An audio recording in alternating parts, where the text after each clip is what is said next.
C'est dingue, non? Jusqu'à un quart d'une récolte, oui, 25% d'un travail acharné au champ qui finit littéralement à la poubelle à cause de mauvaises pratiques après la récolte. C'est un chiffre colossal. Ça pose tout de suite le décor et les enjeux économiques de l'analyse d'aujourd'hui. Ce n'est vraiment pas qu'une question de rendement dans la terre, c'est surtout une question de préservation de cette valeur jusqu'au tout dernier moment. Bienvenue dans cette nouvelle exploration. Aujourd'hui, on va suivre un véritable parcours du combattant, celui du plant de tomate. On va retracer cette aventure chronologique de la toute petite graine super vulnérable cachée dans le sol jusqu'à son arrivée triomphale et surtout intacte dans une caisse bien protégée. C'est une sacrée épopée agricole qu'on va décortiquer ensemble. Alors, comment on va procéder? Eh bien, voici notre feuille de route. On commence logiquement par la planification et la préparation du sol. Ensuite, direction la pépinière et le repiquage. On passera à l'entretien régulier et la fertilisation, puis à la grande guerre contre les maladies et les ravageurs. Et on terminera, bien sûr, par l'étape finale, la récolte et la conservation post-récolte. Allez, on plonge tout de suite dans la première étape, la planification et la préparation du sol. Parce que oui, un bon rendement, ça se prépare bien avant de toucher à la moindre graine. Les documents sur lesquels on se base mettent en lumière un concept super intéressant qu'on appelle les 4 phases de l'agriculture.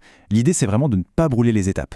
D'abord, on se forme, c'est la base. Ensuite, on expérimente. On plante juste quelques pieds pour se faire la main. La 3e phase, c'est l'analyse pure et dure. On fait les comptes, on évalue les coûts, les maladies rencontrées.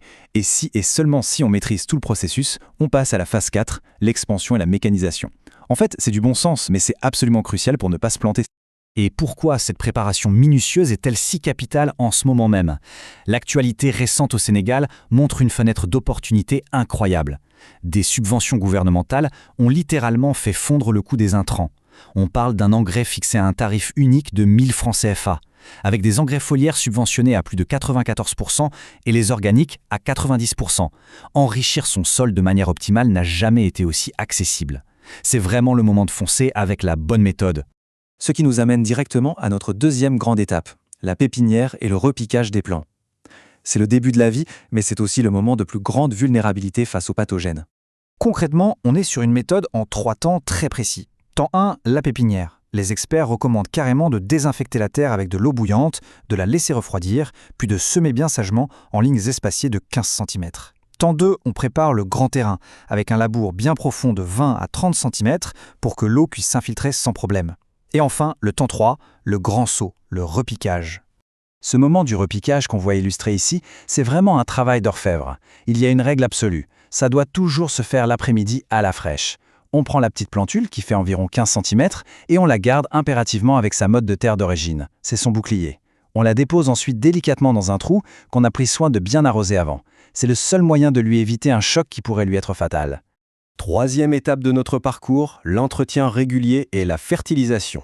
C'est la routine quotidienne, celle qui décide littéralement de la survie de la plante. Ici, il y a vraiment un monde entre les bonnes et les mauvaises pratiques. D'un côté, on a l'arrosage régulier directement au pied de la plante, pas sur les feuilles, au pied, avec un bon paillage pour retenir l'humidité et un engrais bien dosé. De l'autre côté, le scénario catastrophe.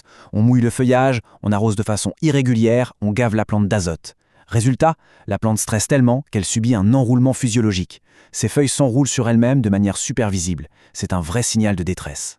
Et il y a de quoi être surpris avec ce détail insolite. Notre protagoniste peut littéralement attraper des coups de soleil. Oui, des lésions directes sur la tomate à cause d'une exposition trop forte. Souvent, ça arrive quand on a taillé le feuillage beaucoup trop agressivement, ce qui enlève le parasol naturel du fruit. Ça prouve brillamment pourquoi installer des voiles d'ombrage quand le soleil tape fort, c'est une mesure préventive d'une efficacité redoutable. On arrive à la 4e étape, le nerf de la guerre, la prévention des maladies et des ravageurs. Il va falloir combattre les menaces. Pour s'en sortir, il faut un bon diagnostic. Prenons le mildiou. C'est un champignon coriace, mais un fongicide à base de cuivre, et c'est réglé. Plus étonnant, le fameux cuit noir, cette tache sombre en bas du fruit. Beaucoup pensent que c'est une maladie, eh bien non, c'est juste un manque de calcium. Et que dire des tomates qui éclatent? C'est simple, avec trop d'eau d'un coup, l'intérieur gonfle à une vitesse fulgurante et la tomate explose littéralement. Pour finir, contre la mouche mineuse qui fait des trous dans les feuilles, l'astuce biologique géniale, c'est d'introduire des punaises prédatrices. Mais sur le fond, la prévention surpasse toujours les traitements d'urgence. Comment on l'organise? Par une rotation de culture stricte. Déjà, on évite de replanter d'autres solanacées au même endroit pour carrément affamer les pathogènes comme l'alternaria. On prévoit un bon espacement pour laisser l'air circuler et surtout pas de quartier. Si on voit une partie infectée, on l'élimine tout de suite pour stopper la propagation nette.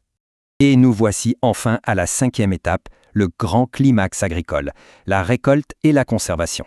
C'est le moment de sécuriser les bénéfices. Il y a une citation dans le document source qui change complètement la perspective. La voici. La conservation ne commence pas à l'entrepôt, mais au champ même. Bam! C'est un vrai changement de paradigme. Si un produit tient le coup après la récolte, c'est grâce aux actions qui ont été menées sur le lieu de culture, bien avant qu'il ne monte dans un camion de transport. Alors, pour terminer en beauté, voici les règles d'or. On récolte toujours à la fraîche pour éviter l'échauffement des tomates. On trie dans la foulée pour être sûr que les fruits moches ou abîmés ne contaminent pas les autres. Et surtout, c'est la règle absolue, on bannit les sacs plastiques fermés. C'est un désastre qui se transforme en étuve. On utilise seulement des caisses en plastique ajourées, bien ventilées. Et c'est exactement cette ventilation qui va empêcher les fameux 25% de pertes dont on parlait au tout début. Pour clore cette analyse, voici une réflexion pour tous ceux qui nous écoutent. Quand on voit la précision chirurgicale qu'exige chaque étape, du petit semis jusqu'à la mise en caisse, quelle est la phase spécifique qu'il faudrait améliorer en priorité pour blinder la prochaine récolte? C'est une vraie question stratégique. La maîtrise de cette chaîne complète, c'est l'outil ultime pour transformer les efforts sur le terrain en un succès total. C'est tout pour aujourd'hui, on espère que cette exploration aura été utile et à très bientôt pour décortiquer un nouveau sujet.